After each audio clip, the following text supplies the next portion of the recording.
Students, welcome to homework help by RG.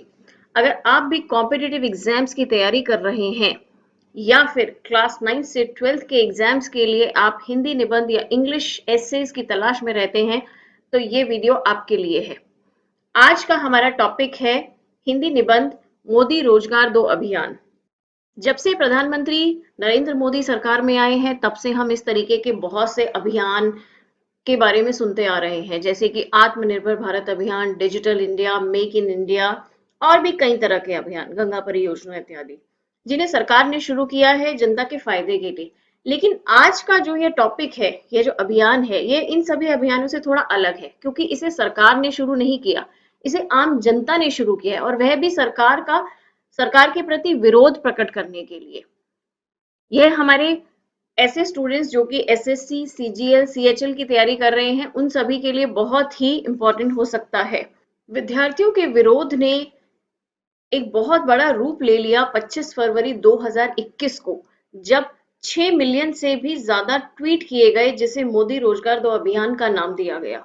इसमें विद्यार्थी सरकार और एसएससी के प्रति अपना रोष व्यक्त कर रहे थे, अपना गुस्सा व्यक्त कर रहे थे, और इसी गुस्से के चलते उन्होंने पहले भी कई बार विरोध किया है। और इससे पहले प्रधानमंत्री नरेंद्र मोदी के जन्म दिवस 17 सितंबर को बेरोजगारी दिवस के रूप में मनाकर भी विद्यार्थियों ने अपना गुस्सा दिखाया था।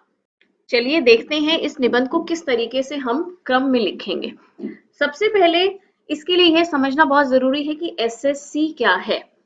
एसएससी की फुल फॉर्म है स्टाफ सिलेक्शन कमेटी। यह संगठन भारत में कर्मचारी आयोग की भर्तियां करता है। जिस प्रकार आपने आईएएस ऑफिसर्स के बारे में सुना होगा, आईएएस ऑफिसर्स को कौन सिलेक्ट करता है? यूपीएससी की परीक्षाओं के द्वारा उन्हें सिलेक्ट किया जाता है। वे सभी आधिकारिक स्तर पर भर्तियां की जाती हैं, और उससे जो निचले दर्जे के हैं, उसके लिए एसएससी भर्तियां करवाता है, परीक्षाएं करवाता है, जिसमें चुने हुए विद्यार्थियों को नौकरियां दी जाती हैं कर्मचारी स्तर पर। अब पिछले कुछ समय में आपने शायद सुना होगा कि एसएससी बहुत ही चर्चा में था। इसका चर्चा में होने का क्या कारण था? इसका कारण यह था कि एसएससी सही तरीके से परीक्षाएं नहीं करवा पा रहा था, सही समय पर नहीं करवा पा रहा था, सही तरीके से नहीं करवा पा रहा था। आगे हम अभी डिस्कस करने वाले हैं कि एसएससी की ये जो विरोध है, इसके कारण क्या थे। उससे पहले हम जान लेते हैं कि एसएससी चर्चा में क्यों रहा। परीक्षाओं में विलंब या देरी होने के कारण कैंडिडेट्स को 1-1.5 साल में खत्म होने वाले कोर्स में कई कई साल लग जाते हैं, और बिना कमाई के घर पर बैठकर खाना स्टूडेंट्स के लिए बहुत ही भारी हो जाता है। नौकरी के लिए उन्हें सामाजिक तौर पर और घर वाले भी ताने देते हैं, जिससे बच्चे मायूस और उदास हो जाते हैं। कई बार तो ऐसा भी सुनने में आया कि मायूस होकर किसी बच्चे ने अपनी जान दे दी।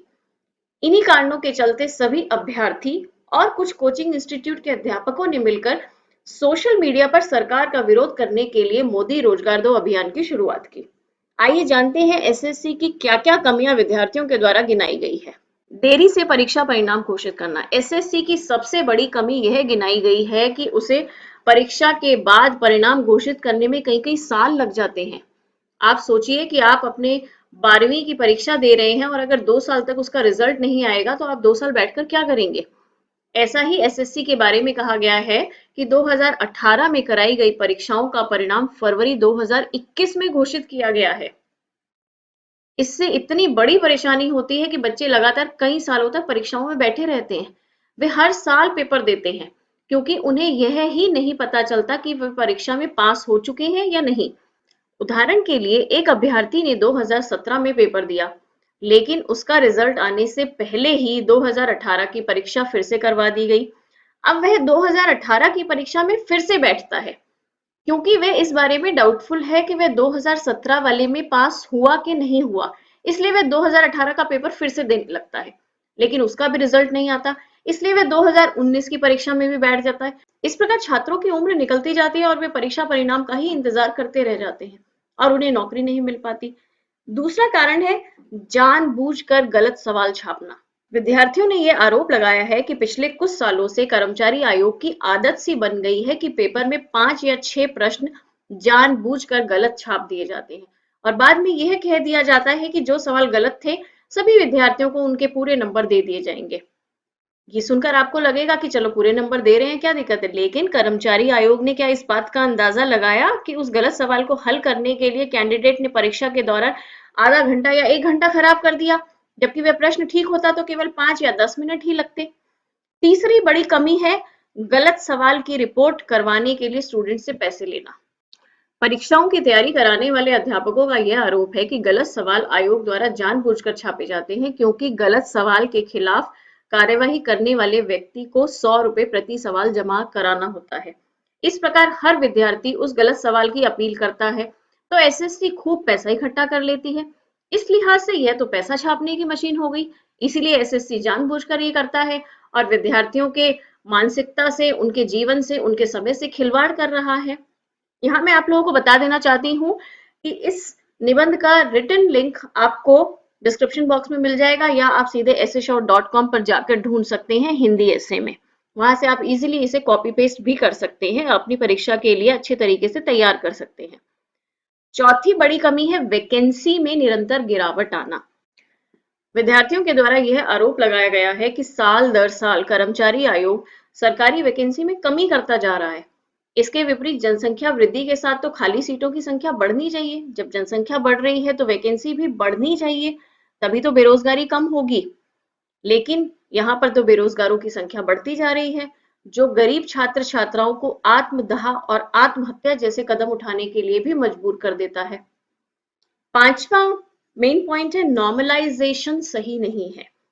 एसएससी ने एक नॉर्मलाइजेशन की तकनीक अपनाई है, जो कि विद्यार्थियों और टीचर्स के हिसाब से सही नहीं है। समझिए ये क्या है। आप लोगों ने रिजर्वेशन तो सुना होगा। रिजर्वेशन में सीट रिजर्व कर दी जाती है कि 10% इस कैटेगरी के लिए, 5% उसके लिए, जनरल के लिए इतना, ऐसे ऐसे। तो यहाँ पर जो विद्यार्थी एसएससी की तैयारी कर रहे हैं उनका कहना है कि नॉर्मलाइजेशन तो रिजर्वेशन से भी ज्यादा खतरनाक है। देखिए एसएससी जो है अपना पेपर एक ही दिन में नहीं लेती। यह पेपर एक दिन में ना होकर 3 अलग अलग शिफ्ट में लिया जाता है, और तीनों ही दिन के लिए अलग अलग प्रश्न पत्र होता है। शायद अब आप समझ सकते हैं कि इससे क्या परेशानी हो सकती है। इसमें किसी प्रश्न पत्र का लेवल आसान होता है तो किसी का मुश्किल। एक स्तर पर चेकिंग करने की चाह में एसएससी ने नॉर्मलाइजेशन की तकनीक अपनाई, जिसके तहत तीनों दिन की गई परीक्षाओं का अलग अलग औसत निकाला जाता है और उसके बाद तीनों का एक कंबाइंड औसत निकाला जाता है, जिससे जिन अभ्यर्थियों ने आसान परीक्षा पत्र होने की वजह से ज्यादा अंक पाए हैं उनके नंबर कम कर दिए जाते हैं, और जिन्होंने मुश्किल प्रश्न पत्र होने की वजह से कम नंबर पाए उनके बढ़ा दिए जाते हैं। इससे यह परेशानी होती है कि कई बार ज्यादा अंक पाने वालों के नंबर औसत की प्रक्रिया के दौरान इतने ज्यादा काट दिए जाते हैं कि वे पेपर के लिए क्वालिफाई भी नहीं कर पाते, और जो विद्यार्थी पहले फेल थे नॉर्मलाइजेशन के बाद उनके नंबर उम्मीद से भी ज्यादा बढ़ जाते हैं। इन सभी परेशानियों से तंग आकर विद्यार्थियों ने फरवरी 2021 में ट्विटर पर अभियान शुरू किया, मोदी रोजगार दो। तो मोदी रोजगार दो अभियान में विद्यार्थियों की और अध्यापकों की निम्नलिखित मांगे हैं। वे कह रहे हैं कि एसएससी जो है अपने काम में पूरी तरीके से फेल हो गई है, इसलिए इसका पुनर्गठन किया जाना चाहिए, इसे दोबारा से बनाना चाहिए और इसमें ऐसे लोगों को शामिल किया जाए जो सही तरीके से काबिल हो। परीक्षा एक ही दिन में ली जानी चाहिए और एक ही तरीके का प्रश्न पत्र सभी विद्यार्थियों को दिया जाना चाहिए, जिससे नॉर्मलाइजेशन पर रोक लग जाएगी। इसके अलावा जिस प्रकार मेडिकल, इंजीनियरिंग एंट्रेंस एग्जाम में कोई भी प्रश्न गलत छपकर नहीं आता, एसएससी को भी उसी स्तर का काम करना चाहिए। बार बार चेकिंग होनी चाहिए, प्रूफ रीडिंग होनी चाहिए कि कोई भी क्वेश्चन गलत नहीं जाना चाहिए। टीयर 2 की परीक्षा होने से पहले टीयर 1 का परिणाम हर हालत में घोषित कर दिया जाना चाहिए। स्ट्रिक्ट रूल्स होने चाहिए एसएससी के लिए। किसी देश के बच्चे उस देश का भविष्य तय करते हैं, लेकिन किसी अभ्यर्थी को परीक्षा के नतीजों के लिए अगर 3 साल इंतजार करना पड़ेगा तो देश का युवा हतोत्साहित हो जाएगा, निराश हो जाएगा, जिसके भयावह परिणाम हो सकते हैं। यदि भारत जैसे विशाल देश में एक ही दिन में 55 करोड़ लोग एक साथ मतदान कर सकते हैं, तो 3 करोड़ एसएससी स्टूडेंट्स का पेपर एक ही दिन में क्यों नहीं लिया जा सकता। इस तरीके से हमने निबंध की एक क्लोजिंग की और बीच में हमने बता दी एसएससी की कमियां, स्टूडेंट्स की मांगे। बहुत ही आसान निबंध है, 1 या 2 बार पढ़ने से आपको समझ आ जाएगा और पूरी तरीके से आप इसे आसानी से लिख सकते हैं। अगर आपको ऐसा लगता है कि इसमें कोई इंपॉर्टेंट पॉइंट छूट गया है तो आप कमेंट करके हमें बता सकते हैं, उससे और विद्यार्थियों को भी मदद मिलेगी, वे उस पॉइंट को अपने एग्जाम्स में ऐड कर सकते हैं। चलिए मिलते हैं अगली वीडियो के साथ, तब तक के लिए गुड बाय।